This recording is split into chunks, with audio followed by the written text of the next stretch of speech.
Hello दोस्तों, कैसे हैं आप सभी। मैं मनदीप स्वागत करता हूं आपका हमारे YouTube channel study with Mandeep में। तो देखिए दोस्तों, आज हम डिस्कस करने जा रहे हैं हमारी 10 जून 2023 की करंट अफेयर और फुल पत्ती वाली क्लास का रिवीजन।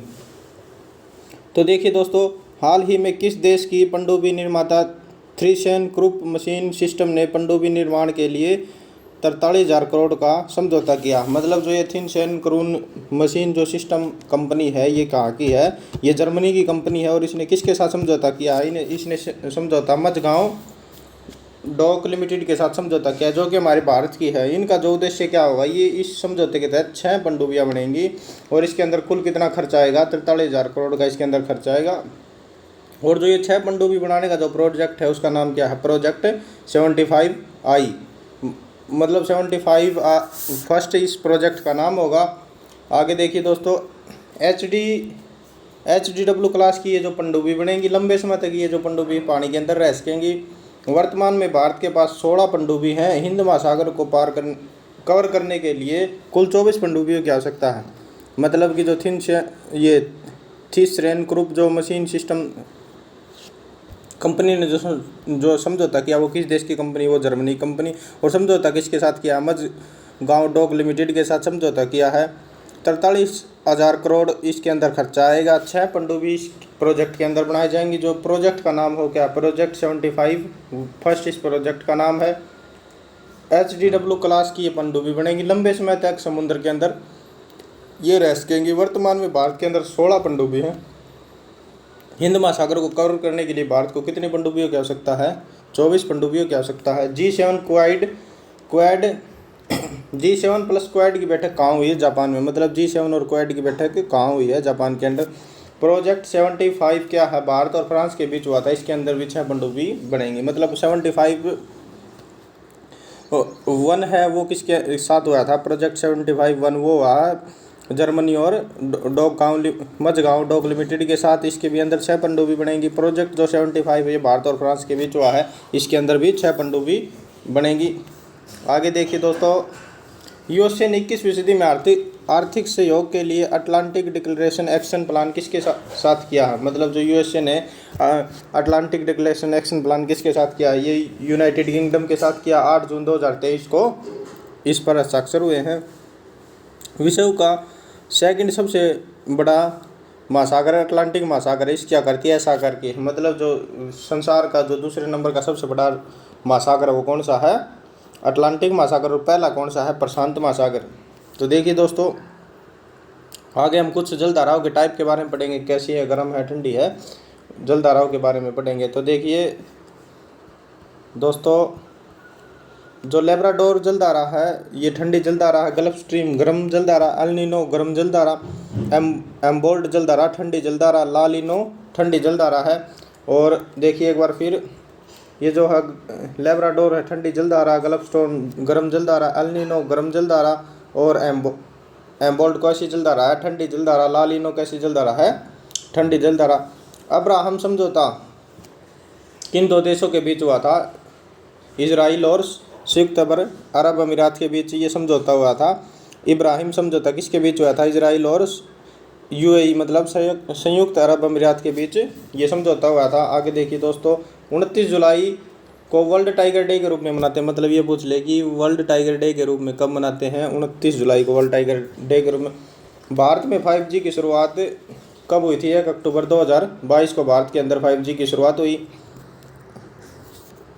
आगे देखिए दोस्तों, हमारा थर्ड क्वेश्चन है, भारत फ्रांस और UAE के बीच कौन सा युद्ध अभ्यास हुआ है? भारत फ्रांस और UAE के बीच युद्ध अभ्यास हुआ है। पहला युद्ध अभ्यास है जो कहाँ हुआ है? ओमान की खाड़ी के अंदर। ये इसका वेरी वेरी इंपॉर्टेंट क्वेश्चन है कि कहाँ हुआ? ये ओमान की खाड़ी के अंदर हुआ है। और भारत फ्रांस और UAE के मध्य हुआ है। इसके अंदर भारत का जो है INS तर्कस व राफेल हिस्सा लेंगे। मतलब भारत का कौन से जो लड़ाकू विमान वो हिस्सा लेंगे? INS तर्कस और राफेल इसके अंदर हिस्सा लेंगे। फिजेक्स वरुण ओरियन गरुड़ शक्ति, ये अभ्यास भारत और फ्रांस के बीच हुए हैं। कौन से? फिजेक्स वरुण ओरियन और गरुड़ शक्ति, ये अभ्यास किस के बीच हुए? भारत और फ्रांस। बाब अल मंदेव संधि लाल सागर और अदन की खाड़ी को जोड़ती है। मतलब कि जो अल मंदेव जो संधि है, वो लाल सागर और अदन की खाड़ी को जोड़ती है।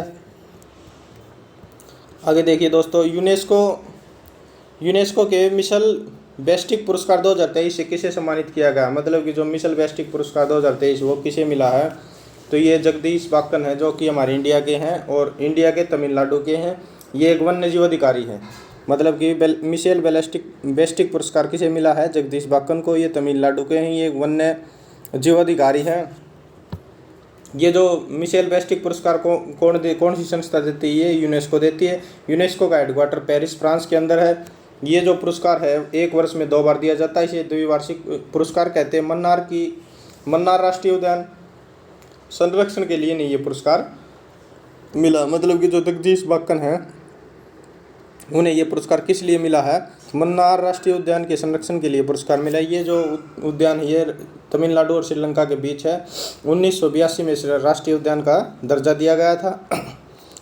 आगे देखिए दोस्तों, हाल ही में संयुक्त राज्य सुरक्षा परिषद का अस्थायी सदस्य के रूप में कौन सा देश चुना गया? तो देखिए दोस्तों, ये 5 देश होते हैं। 5 नए सदस्य हैं। ये कौन से हैं? अल्जीरिया, गुआना, कोरिया गणराज्य, स्लोविया और सिएरा लियोन। तो देखिए दोस्तों, हाल ही में कौन से जो नए 5 राज्य संयुक्त राष्ट्र सुरक्षा परिषद के जो अस्थायी सदस्य चुने गए वे कौन से हैं? वे हैं अल्जीरिया, गुआना, कोरिया गणराज्य, स्लोवानिया, सायरा लियोन। ये 5 देश हैं जो नए अस्थायी सदस्य बने हैं। तो देखिए दोस्तों, संयुक्त राष्ट्र सुरक्षा परिषद इसके 6 अंग होते हैं। इसका हेडक्वार्टर न्यूयॉर्क के अंदर होता है। इसके अंदर 15 सदस्य होते हैं। मतलब 15 देश जो सदस्य होते हैं, 5 तो स्थायी सदस्य हैं, 10 अस्थायी सदस्य। मतलब कि 5 वे देश हैं जिनके पास वीटो पावर है, जिन्हें स्थायी सदस्य कहते हैं, और 10 अस्थायी सदस्य हैं जो कि जो कुछ समय के लिए चुने जाते हैं। तो जो 27 सदस्य हैं वे कौन से हैं? यूएसए, यूके, फ्रांस, चाइना, रूस। कौन से हैं? America, United kingdom, France, China और रूस, ये इसके 27 सदस्य हैं। तो आगे देखिए दोस्तों, हमारा 6 क्वेश्चन, हाल ही में royal society of challenge literature London का क्रिस्टोफर ब्लेड पुरस्कार 2023 किसे दिया गया है? ये दिया गया है पैटसन जोसेफ को। मतलब ब्लेड पुरस्कार 2023 किसे दिया गया है? Christopher Blade award 2023 Patterson Joseph को मिला है। यही नहीं, इनका पहले उपन्यास के लिए मिला है। इनका जो उपन्यास कौन सा है? द सीक्रेट डायरीज, इनका जो उपन्यास है उसके लिए नहीं है क्रिस्टोफर ब्लेड अवार्ड मिला है। पहली बार 2019 के अंदर ये अवार्ड दिया गया था। आगे देखिए दोस्तों, अंतर्राष्ट्रीय बुकर पुरस्कार किसे मिला है? जॉर्जी गोस्पीडी पोडिनोव को ये अवार्ड मिला है। जॉर्जी गोस्पीडिनोव को ये जो अंतर्राष्ट्रीय बुकर पुरस्कार मिला है। आगे देखिए दोस्तों, आरबीआई की वार्षिक रिपोर्ट 2023 के अनुसार पहले वित्त वर्ष में कितने एफडीआई निवेश प्राप्त हुआ है? मतलब कि जो एफडीआई क्या है? प्रत्यक्ष विदेश नीति। तो ये देखिए दोस्तों, 2022-23 के अंदर कितना जो वित्त वर्ष के अंदर कितना जो एफडीआई निवेश प्राप्त हुआ है, ये कितना हुआ है? 46 बिलियन डॉलर। और 2021-22 के अंदर कितना हुआ था? 58 बिलियन डॉलर। मतलब कि 8 बिलियन डॉलर का जो घाटा हुआ। सबसे ज़्यादा हमें किससे जो एफडीआई प्राप्त हुआ है? सिंगापुर से, सेकंड स्थान पर मॉरिशस से और थर्ड स्थान पर यूएसए से। तो देखिए दोस्तों, साथ ही साथ आरबीआई ने ये भी बताया है कि फाइनेंशियल ईयर 2023 में इसकी कितनी वृद्धि दर रहेगी? मतलब कि 7% 2023 के अंदर रहेगा और 6.5% 2024 के अंदर इसकी वृद्धि दर रहेगी। आगे देखिए दोस्तों, ओमोन नलेंदी जिन्होंने 3 लाख साल पहले गुफा में रहने और अपनी संस्कृति का निर्माण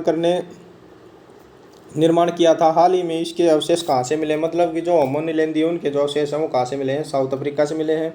ये गुफा में रहने की गुफा प्रणाली के इनके अवशेष मिले हैं। मृतक शव के भी अवशेष मिले। इनका जो दिमाग होता था वो मतलब 680 क्यूबिक सेंटीमीटर होता था। तो वर्तमान जो मनुष्य का दिमाग वो कितना है? 1500 क्यूबिक सेंटीमीटर। होमो निलेंदी के अवशेष कहाँ मिले हैं? जो 3 लाख साल पहले गुफा में रहने और अपनी संस्कृति का निर्माण किया था, उनके कहाँ मिले हैं? साउथ अफ्रीका के अंदर।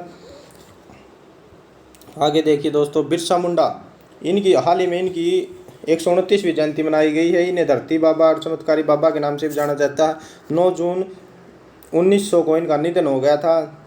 इनका जो जन्म दिवस है उसे जनजातीय गौरव दिवस के रूप में मनाया जाता है। इन्होंने छोटा नागपुर पठार में विद्रोह महान हलचल के नाम से इन्होंने विद्रोह चलाया था। मतलब कि जो बिरसा मुंडा है उनकी हाल ही में 129वीं जयंती मनाई गई। धरती बाबा चमत्कारी बाबा के नाम से इन्हें जाना जाता है। और 9 जून 1900 को इनका निधन हो गया था। जनजातीय जो इनका जो जन्मदिन है वो किस रूप में मनाया जाता है? जनजातीय गौरव दिवस के रूप में इनका जन्मदिन मनाया जाता है। छोटा नागपुर में इन्हें महान हलचल आंदोलन चलाया था। आगे देखिए दोस्तों, हाल ही में वर्चुअल स्कूल की मान्यता देने वाला देश का पहला राज्य कौन सा बन गया है? ये राजस्थान बन गया है। इसके अंदर क्या होगा कि जो बच्चे स्कूल जाने में असमर्थ हैं, जैसे कि जो बच्चे किसी नीट की तैयारी कर रहे हैं या कुछ जो स्पोर्ट्स खेल रहे हैं, जो मान लो कोई बच्चा स्पोर्ट्स खेल रहा है तो उसे सुबह वो स्कूल जाए या अपने स्पोर्ट्स की तैयारी करे, तो इसके लिए प्राइवेट वर्चुअल स्कूल को मान्यता दी गई। इसके अंदर क्या होगा कि वो बच्चा किसी भी समय अपने मतलब जिस टाइम उसे समय लगेगा वह उसी समय वो जो अपनी पढ़ाई कर सकेगा। और ये जो पढ़ाई होगी उसकी ऑनलाइन माध्यम से होगी। तो ये लागू करने वाला कौन सा राज्य बन गया है? राजस्थान बन गया। और 9वीं से लेकर 12वीं तक की ये जो स्कीम शुरू की गई है। तो देखिए दोस्तों, ये थी हमारी आज की करंट अफेयर।